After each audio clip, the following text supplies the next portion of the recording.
not against science, I'm not against schools, I'm not against teachers, because most of them don't know what they believe. You have to tell them. It went from a size smaller than an atom to bigger than a galaxy. Whoosh. This is what the textbooks teach. Before the Big Bang, there was nothing, literally nothing, an infinitesimal nugget of space. And then something happened, triggering the most colossal explosion in history. Shame on you. What a shame. Yes, boys and girls, you see, nothing exploded, and here we are. So I asked this professor if I could ask him some questions about the Big Bang. I said, where did all this matter come from? He said, well, we don't know that for sure. I said, well, sir, would you please tell me where the laws came from? The universe is run by laws, gravity, centrifugal force, inertia. Who gave the laws? He said, we don't know that either. I said, sir, could you tell me where the energy came from? You know, it takes energy to make a Big Bang. Who bought the gas to run this machine anyway? He said, we don't know that either. I said, sir, could I ask you another question? He said, sure. What else would you like to know? What else? What do you mean else? You haven't told me nothing yet. One professor was getting kind of upset about this time. He said, Mr. Hovind, there are hundreds of varieties of dogs in the world. He said, do you mean to tell me that you believe all these dogs came from 2 dogs off of Noah's Ark? You expect me to believe that? I said, sir, would you look at what you're teaching your students? You're teaching your students that all the dogs in the world came from a rock. Charles Darwin was disciplined. I mean, he did these extraordinary experiments, this series of experiments. Then they're going to tell the kids, well, we have evidence for this theory. Charlie Darwin stopped off at these islands right there called the Galapagos Islands. Charlie studied the birds very carefully and said, you know what, I think all these birds had a common ancestor. I bet you're right, Charlie. It was a bird. You see 14 kinds of birds, and you conclude that birds and bananas are related. Here are these ancient dinosaur bones or fossils. They tell the kids they have evidence of evolution from fossils. I don't think so. If you find a fossil in the dirt, all you know is it died. You don't know that it had any kids. And you sure don't know that it had different kids. You bring in a bone to the judge. Judge, I found this bone in the dirt. This is the ancestor of all the humans today. They would laugh at you. You don't know that that's the ancestor of anybody. And why on earth would you think a bone in the dirt can do something animals today cannot do? They'll say, boys and girls, you have 2 bones in your wrist, radius and ulna. And boys and girls, look at the whale's flipper carefully. Did you know the whale has 2 bones in his flipper? And they're called the radius and the ulna? Same as ours. Wow. Who named them, teacher? The whale? Think about it. I'm here to tell my people it's time to stop believing bull just because of tell you bull with a straight look on their face. Evolution say people came from monkeys. And the question is, why is there still monkeys? Is these the retarded monkeys? They didn't turn into people just yet. Even Stephen Gould admitted. That's what evolution is.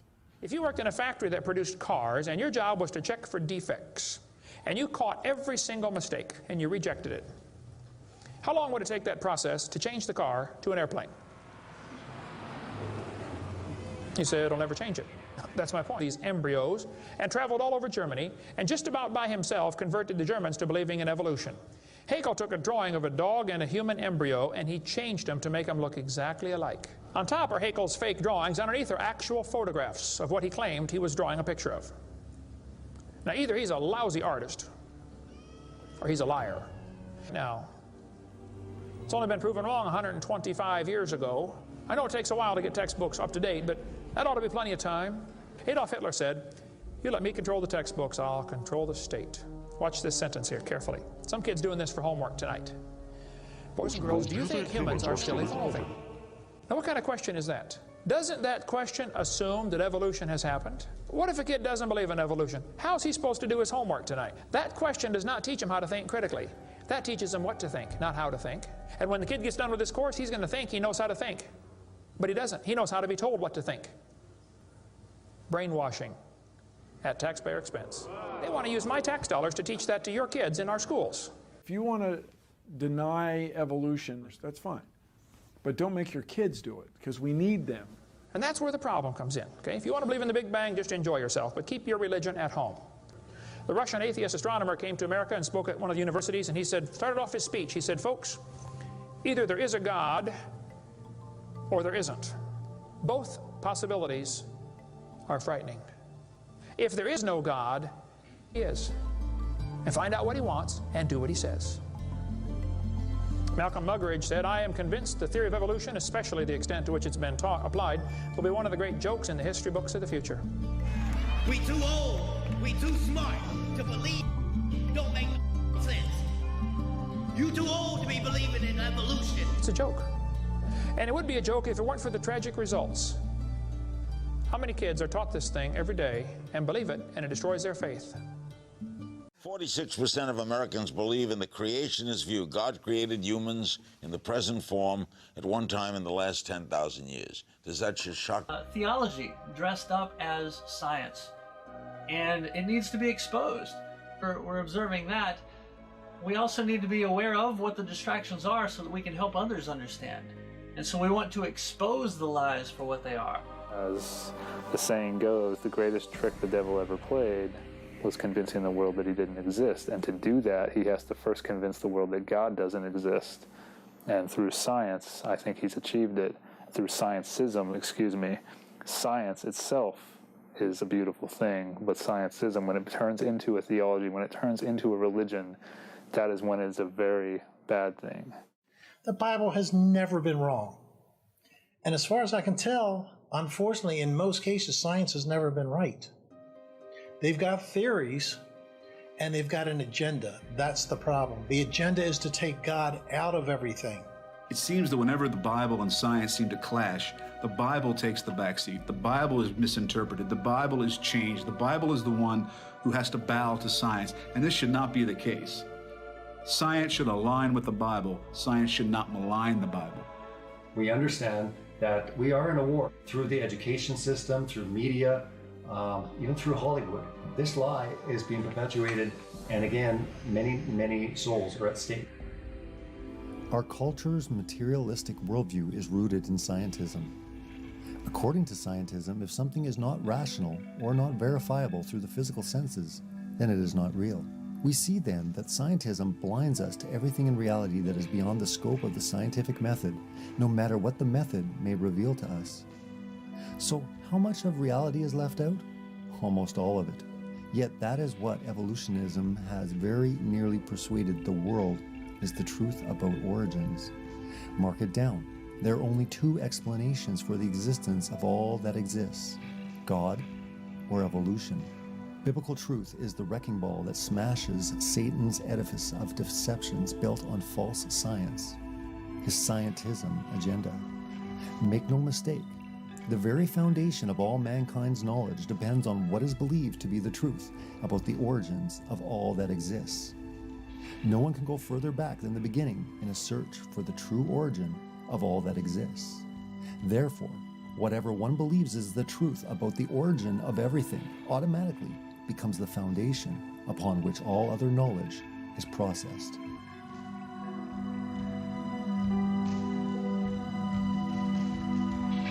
Started out as a big theory. Now it's pretty much accepted as fact, and if you talk about anything else, it's a heresy. And they know the biggest problem with that is, how can you have something come from nothing?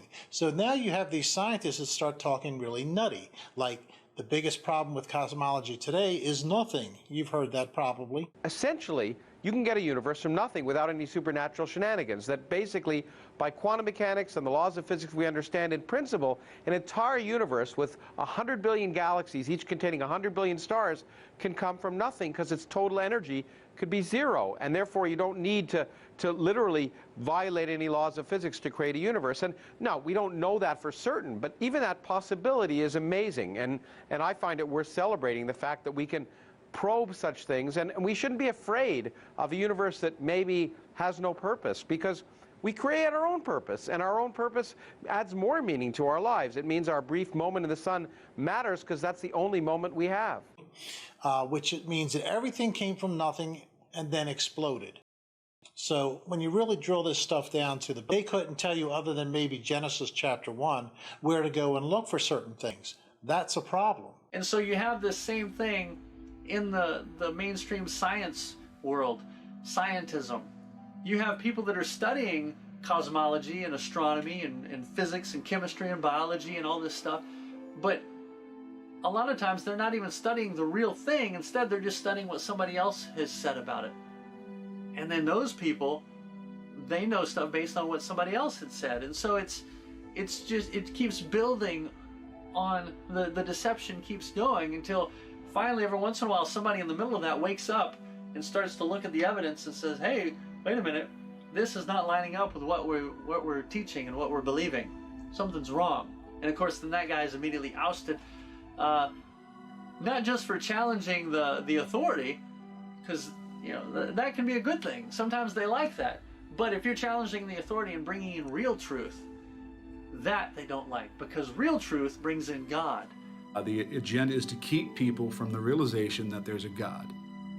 And I think back again to Romans 1, the creation evidencing a creator, the idea is to just counterfeit the creation through science, therefore using through the telescope a dimly lit lens to not be able to see God. And that's what's happening.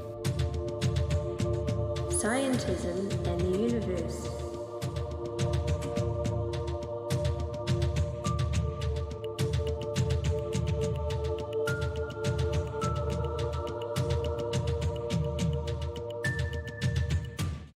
In the beginning, there was darkness, and then bang, giving birth to an endless expanding existence of time, space, and matter. Every day, new discoveries are unlocking the mysterious, the mind-blowing, the deadly secrets of a place we call the universe. It is, of course, a mystery as to why the universe exists in such an intelligible manner. But it suggests to me, at least, that there's a deep link between the universe, the grand scheme that's unfolding, and beings like ourselves. Somehow, the universe has become self-aware. It's engineered the emergence of comprehending, thinking beings like ourselves who can come to know the universe. Some people marvel at the fact that the universe has, over billions of years, given birth to beings who can appreciate its complexity. We can even ponder where and how we fit in. But at the dawn of history, people thought they knew the answers to these profound questions. The ancients viewed their world as a snow globe. It's essentially a flat Earth, say a disk, covered by a dome. And we call this in English a firmament. And in the firmament is where all the stars and the planets were hung. Almost all ancient cultures believed their universe existed in a dome similar to this one. And they never questioned who created it. The ancients assumed that there was a god or gods responsible for the creation and the maintenance of the universe. The idea that God created the universe went largely unchallenged until the Middle Ages, when scientists made a sacrilegious suggestion based on their observations. The sun, not the Earth, was at the center of the universe. It was a paradigm shift. There is now another way to explain the naturally occurring phenomena around us, and this is science. Since the Middle Ages, scientists have developed sophisticated new theories about the enormity of the universe and our place in it. Theories that often have no room for God. But we are one of billions of planets on a huge scale, and a cosmic God who bothers about this kind of human scale is not the kind of God that is compatible with a scientific view of the universe. If you knew nothing about science and you read, say, the Bible, the Old Testament, which in Genesis is an account of nature, that's what that is. And I said to you, give me your description of the natural world based only on this. You would say the world was created in 6 days and that stars are just little points of light, much lesser than the sun. And in fact, they can fall out of the sky, right? Because that's what happens during the Revelation. One of the signs that the second coming is that the stars will fall out of the sky and land on Earth. To even write that means you don't know what those things are. You have no concept of what the actual universe is. So everybody who tried to make proclamations about the physical universe based on Bible passages got the wrong answer. So what happened was, when science discovers things and you want to stay religious, or you want to continue to believe that the Bible is unerring, what you would do is, you would say, well, let me go back to the Bible and reinterpret it. Then you'd say things like, oh, they didn't really mean that literally, they meant that figuratively. So this whole sort of reinterpretation of how figurative the poetic passages of the Bible are came after science showed that this is not how things unfolded. And so the educated religious people are perfectly fine with that. It's the fundamentalists who want to say that the Bible is the literal truth of God, and want to see the Bible as a science textbook, who are knocking on the science doors of the schools, trying to put that content in the science. Enlightened religious people are not behaving that way. They're saying, yes, science is cool, we're good with that, and use the Bible to get your spiritual enlightenment and your emotional fulfillment. Well, the agenda is clear. While it may not be absolutely verbally spoken by science and scientists, when you look at people like Richard Dawkins and Neil deGrasse Tyson and Lawrence Krauss, Carl Sagan, these men, I mean, there literally is an agenda to disprove God. Now that agenda, while they may just be puppets or pawns in a much bigger spiritual deception, it's evident by their attack on God. The quotes that you hear are just unbelievable, and they're attacking God. You have written that God is a psychotic delinquent invented by mad, deluded people. No, I didn't say quite that. I said something rather better than that. Oh, well, please tell us what you said. Please tell us what you said. Well, I would have to read it from the book. No, please. The God of Enza, a misogynistic, homophobic, racist, infanticidal, genocidal, filicidal, pestilential, megalomaniacal, sadomasochistic, capriciously malevolent bully. So that's what you think of God? Yeah. Now, as for getting your morals from the Bible, I very sincerely hope nobody does get their morals from the Bible. That Jesus is the Son of God who is redeeming humanity from original sin. The idea that we are born in sin, and the only way we can be redeemed from sin is through the death of Jesus. I mean, that's a horrible idea. It's a horrible idea that God, this paragon of wisdom and knowledge, power, couldn't think of a better way to forgive us our sins than to come down to earth in his alter ego as his son and have himself hideously tortured and executed so that he could forgive himself. God is an ever-receding pocket of scientific ignorance. It really is the most poetic thing I know about physics. You are all stardust. You couldn't be here if stars hadn't exploded, because the elements, the carbon, nitrogen, oxygen, iron, all the things that matter for evolution weren't created at the beginning of time. They're created in the nuclear furnaces of stars, and the only way they can get into your body is if the stars were kind enough to explode. So forget Jesus. The stars died so that you could be here today, okay? And anyway.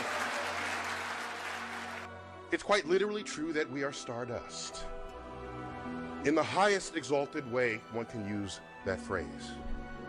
And so I feel, and I use words, I bask in the majesty of the cosmos. I use words, compose sentences that sound like the sentences I hear out of people who had revelations of Jesus. Scientism is actually very spiritual in nature. Its satanic goals has to be something that was capable of destroying trust in the Bible's account of the creation of all that exists.